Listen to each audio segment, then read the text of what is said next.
Welcome back to Monitors Unboxed. Today we're looking at another 4K mini LED LCD gaming monitor, the AOC U27G4XM. This display ticks a lot of boxes for those after a relatively affordable 4K monitor. It has a 1152 zone local dimming backlight for true HDR. It has a 4K 160Hz IPS panel supporting a 1080p 320Hz dual mode, and it's Display HDR 1000 certified. This one is pretty similar to the MSI 274 URDFW E16M I looked at a few weeks ago. I suspect the panel hardware being used here is the same, or at least is from the same family.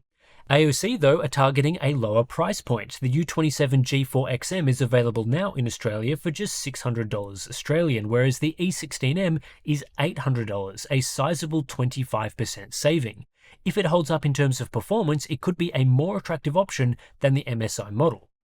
While the U27G4XM has launched in Asia Pacific first, AOC tell me this model should also be available in Europe and North America in the coming months. I don't have pricing for those regions yet, but the Australian price of $600 implies a US price of below $400, as a direct conversion factoring in tax would be just $360. That's an amazing price for this hardware, though of course we await the final price with tariffs included. The design of the U27G4XM is simpler than the MSI model, with a fairly basic plastic construction. It looks decent, but similar to AOC's other low-cost monitors, so it lacks the premium touch seen with the, in my opinion, excellent MSI design.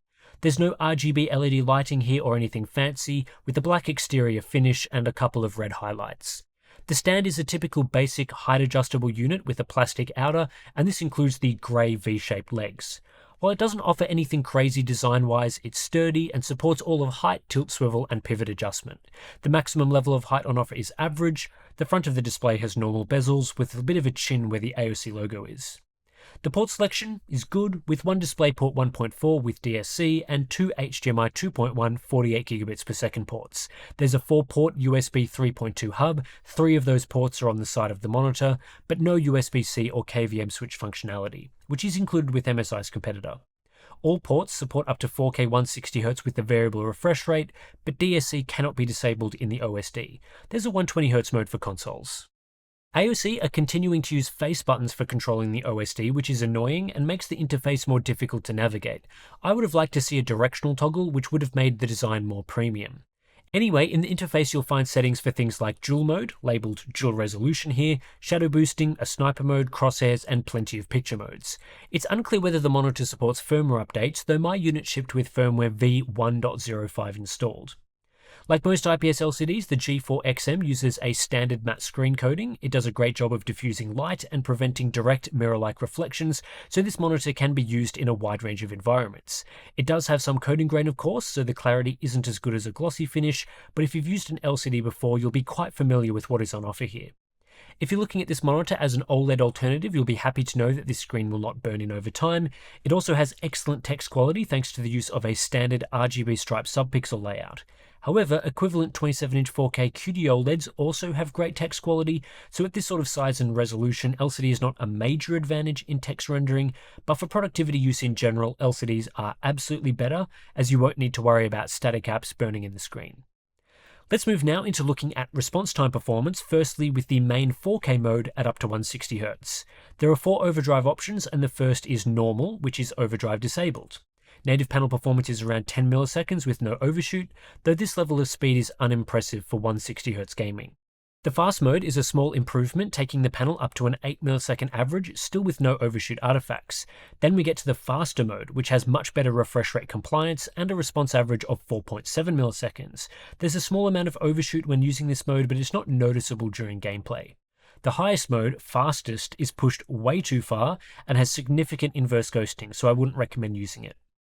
Unfortunately, the G4XM does not use variable overdrive, so the faster mode displays increasing levels of overshoot as the refresh rate decreases. The average response time is maintained around 4.5 milliseconds, but at and below 120 Hz, overshoot artifacts are pretty noticeable. If you're using variable refresh in the lower parts of the refresh range, like 60 Hz, I would recommend dropping overdrive to fast, which is slower but less prone to issues. This means AOC are not offering a single overdrive mode experience here, and I think on this sort of product, variable overdrive is necessary. The MSI model has the same issue, and while there are differences in tuning between the two, both require setting tweaks to get the best experience at higher or lower refresh rates. Compared to other displays at their maximum refresh rate, the U27G4XM performs well, though performance is in the same range as other 4K IPS LCDs. It's a little better tuned than the MSI E16M, but not to a substantial degree, and even the best 27-inch 4K LCDs of today don't offer much better than this monitor. In cumulative deviation, we see similar. At 160Hz, the AOC and MSI models are practically neck and neck, with no LCD offering a better result than 400 or so. On average across the refresh rate range, this is where we see the main difference between the MSI and AOC variants. The AOC model has an extra overdrive setting, sitting between faster and normal, aka off, which provides a 7 millisecond experience with minimal overshoot, and that's usually the best way to play for variable refresh rate gamers. With the MSI model, the options are the 5 millisecond mode with overshoot, as seen in the chart here, or a worse and slower mode that clocks in at 10 milliseconds with no overshoot.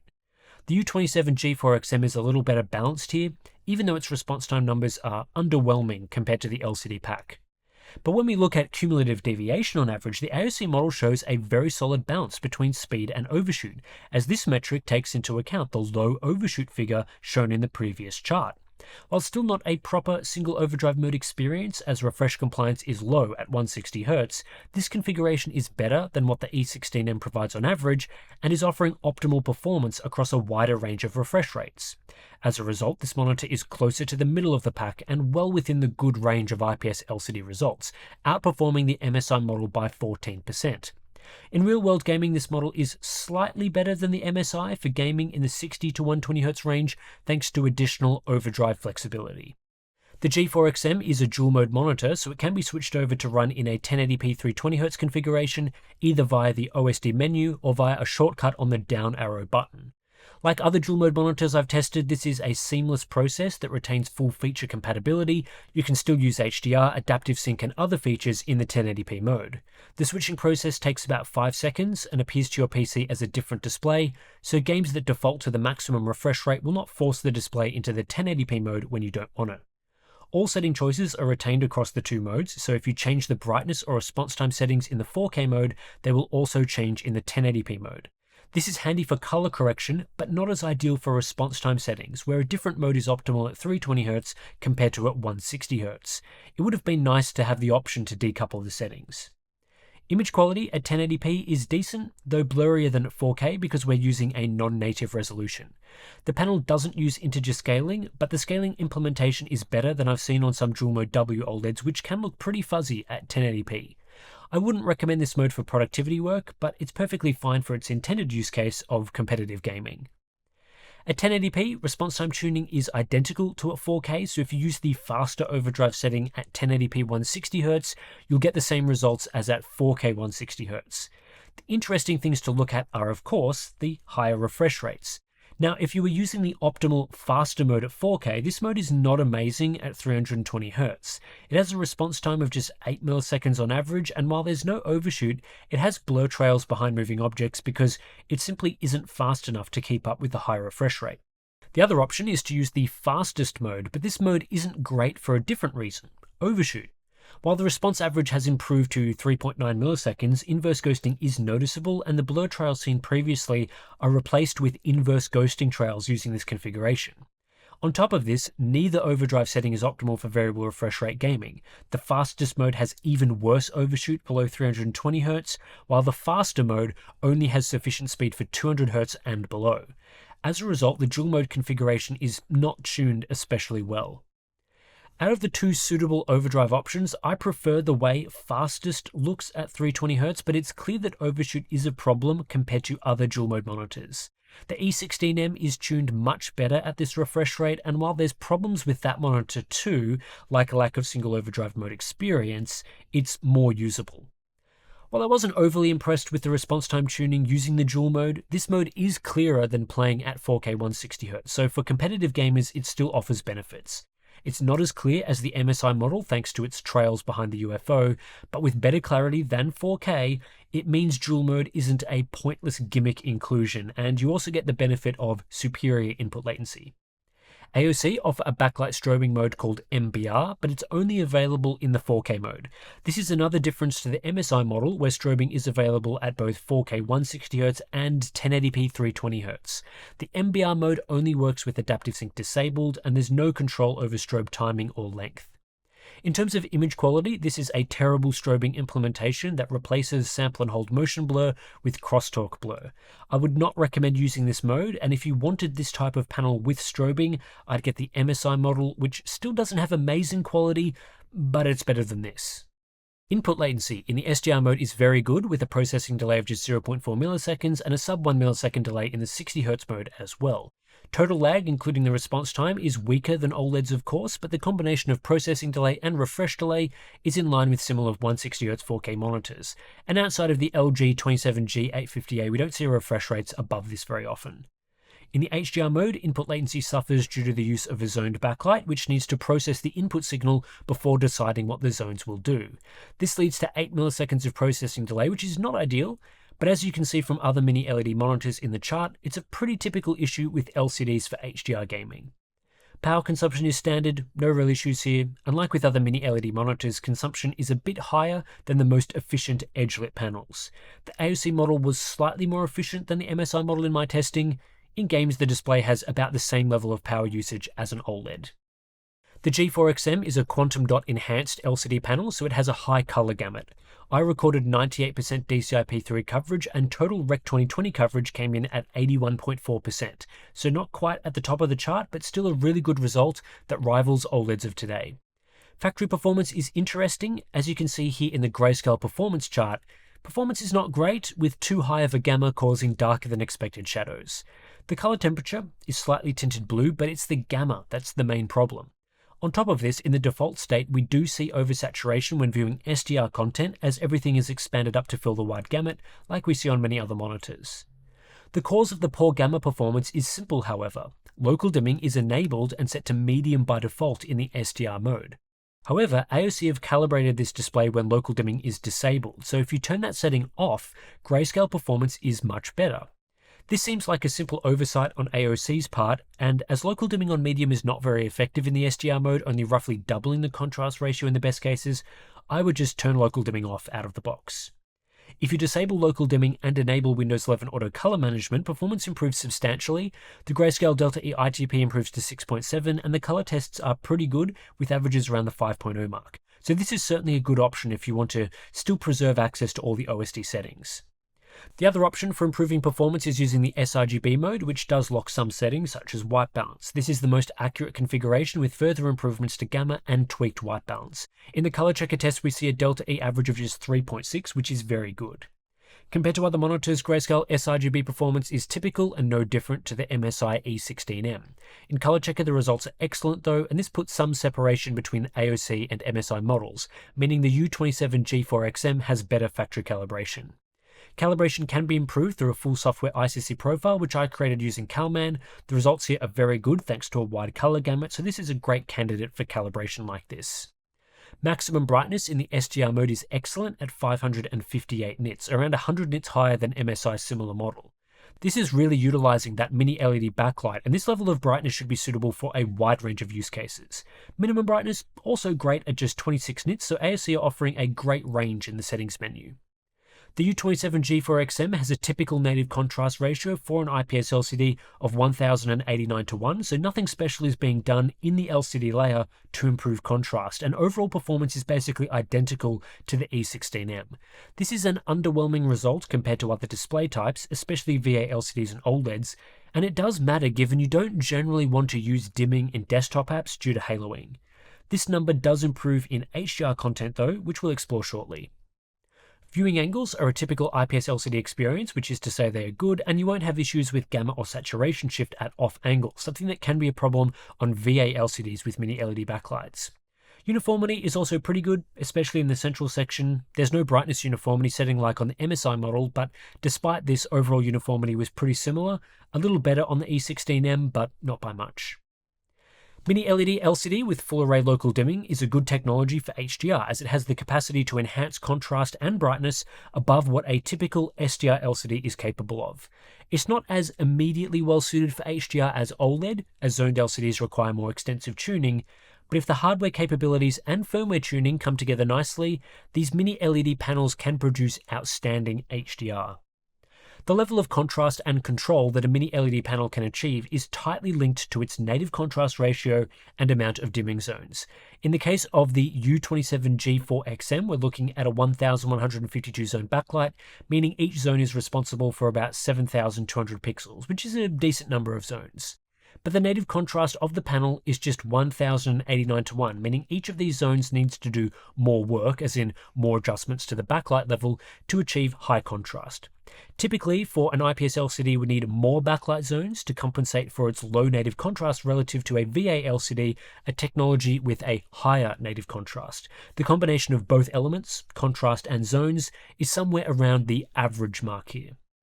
With zoned LCDs, there's always a question of how the panel handles small bright elements, especially elements smaller than a zone or that span multiple zones.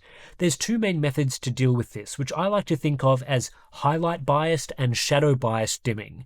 Highlight biased dimming attempts to show the brightest objects at full brightness, even when the object is small, and even if this causes haloing and elevated blacks around those objects. Shadow biased dimming attempts to preserve black levels and shadows within the zone by dimming the brightest elements.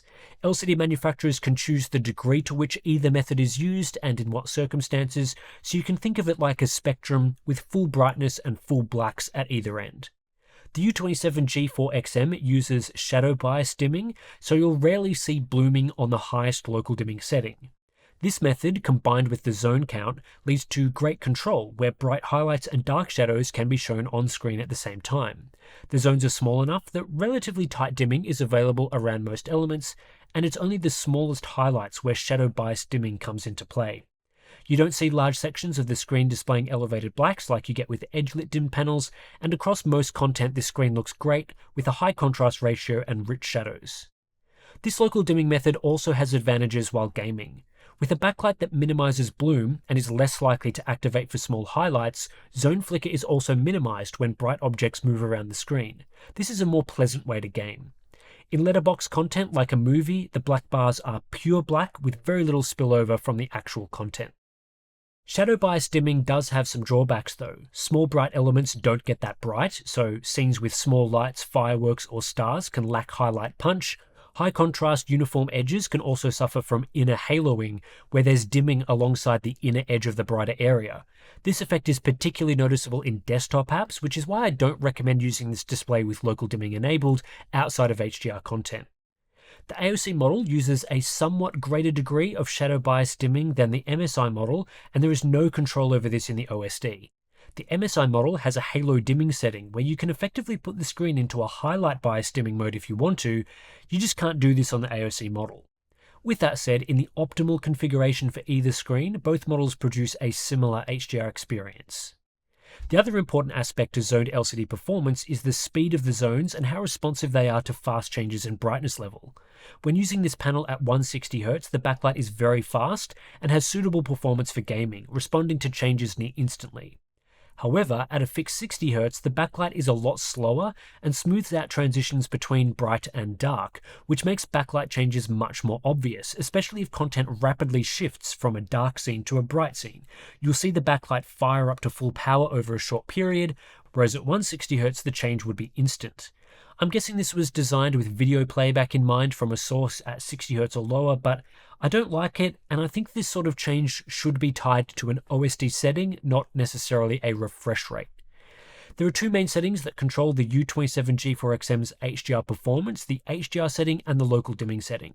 Setting local dimming to anything other than strong results in a much higher black floor, limiting the depth of shadows. The HDR mode controls the accuracy of EOTF tracking, with the display HDR mode being the most accurate. I also noticed that the other modes like HDR Picture and HDR Game were over-sharpened slightly despite not really changing the sharpness setting, while the display HDR mode has accurate levels of sharpness. So typically, the best setting to use is display HDR with strong local dimming. However, strong local dimming occasionally has issues with highlight detail, especially for small fine elements. Switching back to medium dimming resolves this, but at the expense of a much higher black floor, so I suspect most gamers will still prefer this strong mode.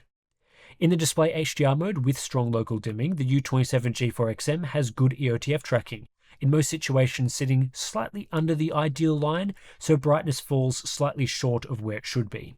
There are no major problems here though, peak brightness is good across the board, and AOC keep brightness in check in brighter scenes.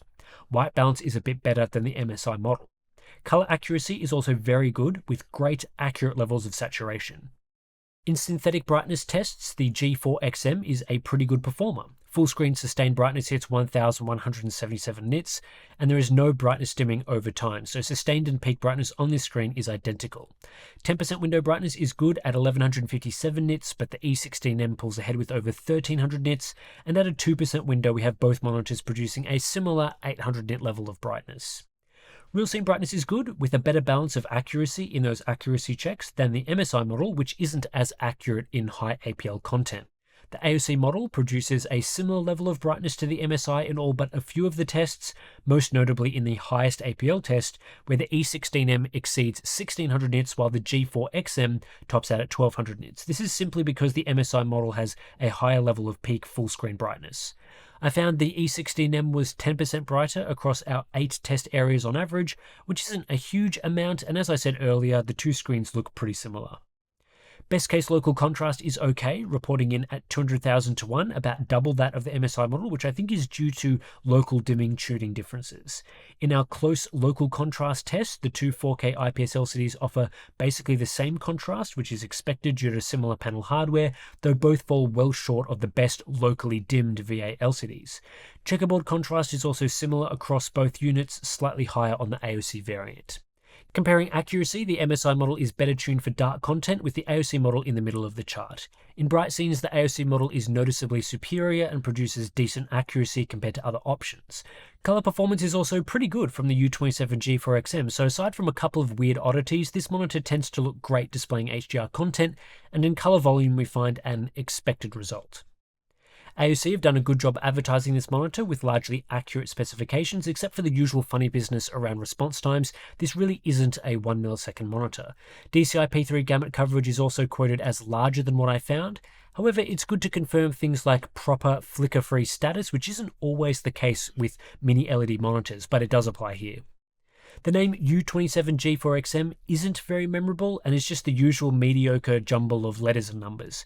It's not a particularly long name, which works in its favour, but confusingly AOC also make the U27G4 without the XM, which is a different monitor that lacks local dimming. Buyers will need to be careful not to purchase the wrong model, as otherwise the U27G4 and U27G4XM have similar specs.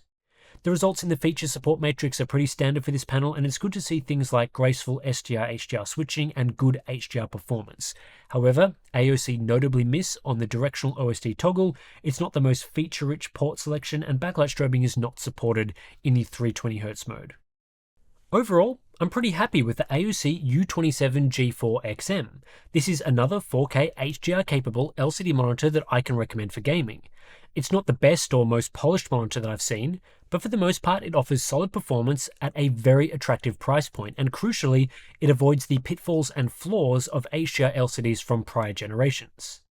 The main star of the show here is the combination of the 27-inch 4K 160Hz IPS LCD panel with a 1152 zone mini LED backlight. AOC have tuned this configuration pretty well to deliver a high contrast experience with deep blacks, decent shadow detail, and bright highlights. Blooming isn't a huge concern, zone flicker is well managed, and in most scenes this translates into a fantastic HDR image. Effort has clearly been put in to ensure the backlight runs well and delivers acceptable accuracy, something AOC has also been doing well with their 1440p line that we've recommended previously. While this is a solid HDR LCD, it's important to remember the hardware at hand is mid-tier in 2025. VA LCDs take things a step further with a higher native contrast ratio, offering even greater control, but opting for IPS does have its strengths. Viewing angles are notably better than VA LCDs, and transition times are faster, leading to better motion performance. The U27G4XM is a decently fast monitor, but I wouldn't say motion clarity is the biggest strength on offer. At 160Hz, it has a typical IPS LCD level of speed similar to other modern monitors, and its optimization for variable refresh isn't the worst, but it lacks a single overdrive mode experience as it doesn't have variable overdrive. This issue is exacerbated in the 1080p 320Hz dual mode configuration, which isn't particularly well tuned, though it still does offer a clarity advantage compared to the 4K mode for competitive gaming. Outside of this, there's a strong sRGB mode, an OK port selection, a height adjustable stand, and a reasonable feature set. The design won't blow you away, it's fairly basic, and there's nothing particularly unique here, but the display performs well, and I've been impressed with its image quality for 4K HDR gaming. The main competition to the U27G4XM is the MSI MPG274UR DFW E16M, which I just reviewed. The two screens appear to share the same panel hardware and offer similar performance. However, generally speaking, the MSI model is better. It has a higher quality design, better port selection, superior dual mode performance, better backlight strobing, and some additional features like more user control over the HDR mode. The AOC model has better response time tuning in the regular 4K 160Hz mode and better accuracy in some tests, but as an overall package, I think the E16M is superior. But the MSI model is also more expensive. In Australia, where both models are currently on sale, the E16M is $800, but the U27G4XM is just $600, representing a 25% saving to go with the AOC variant.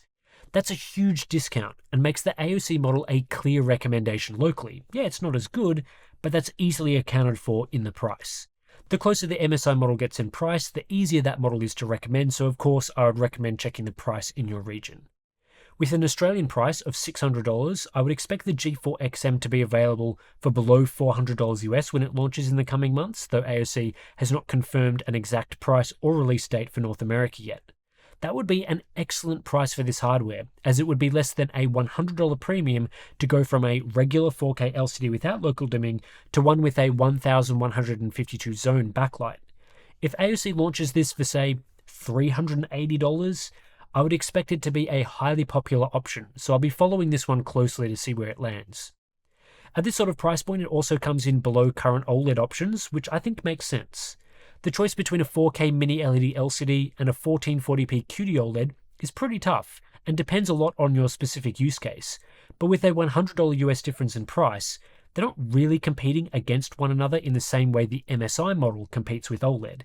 And to get a truly equivalent 4K OLED, we're looking at easily double the price, so this is a much more affordable option.